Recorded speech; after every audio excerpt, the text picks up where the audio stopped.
This recording is for some more day 4 solutions. I was asked to do 27, 29, and 33. So here's 27. I got the tangent of x here plus this mess, and that's supposed to equal the secant of x. I'm going to go ahead and change the tangent to the sine over the cosine. And then after I do that, I'm going to get a common denominator here and add these two fractions together. So my common denominator is going to be cosine of x times 1 minus the cosine of x. So this second term is going to get multiplied by the cosine of x over the cosine of x, while the first one is going to get multiplied by 1 plus the sine of x over 1 plus the sine of x.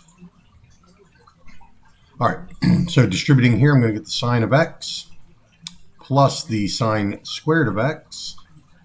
You probably already see now where this is going. That's all over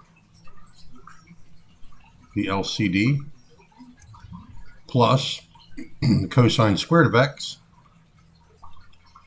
over that same LCD. Writing it as one fraction, we get the sine of x plus the sine squared of x plus the cosine squared of x over my LCD. So that's the sine of x plus, well, sine squared x plus cosine squared of x is the Pythagorean identity.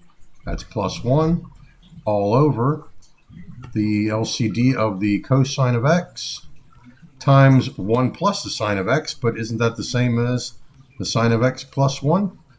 So I can now cancel out the numerator and the denominator, leaving 1 over the cosine of x, which is just, whoa, something what happened there in my pen, the secant of x.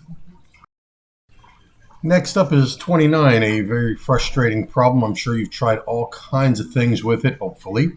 I'm going to show you a little something new that you might not have tried. The Pythagorean identity, sine squared plus cosine squared of x is equal to 1. Let's solve that for the sine squared, and that means the sine squared of x is equal to 1 minus the cosine squared of x. So I'm going to go over here and I'm going to replace the sine squared of x with 1 minus the cosine squared of x all over 1 plus the cosine of x.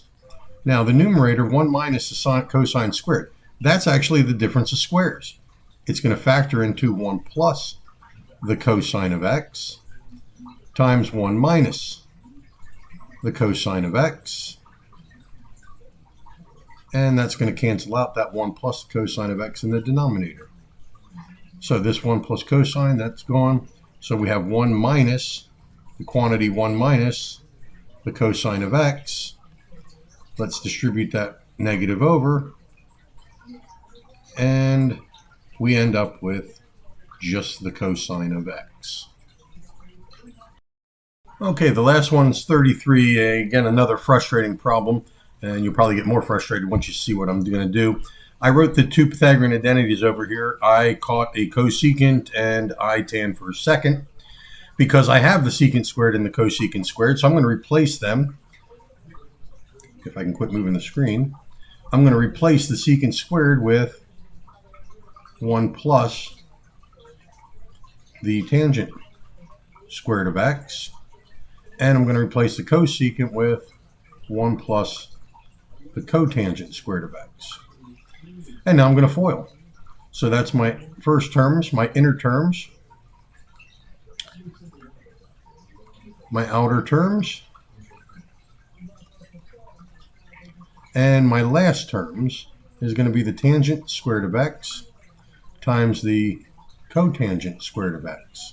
Now, remember the tangent is the sine over the cosine, or the sine squared over the cosine squared, doesn't matter. And the cotangent is the cosine squared, I guess I should write my x's in there, over the sine of x, sine squared. So that all equals 1.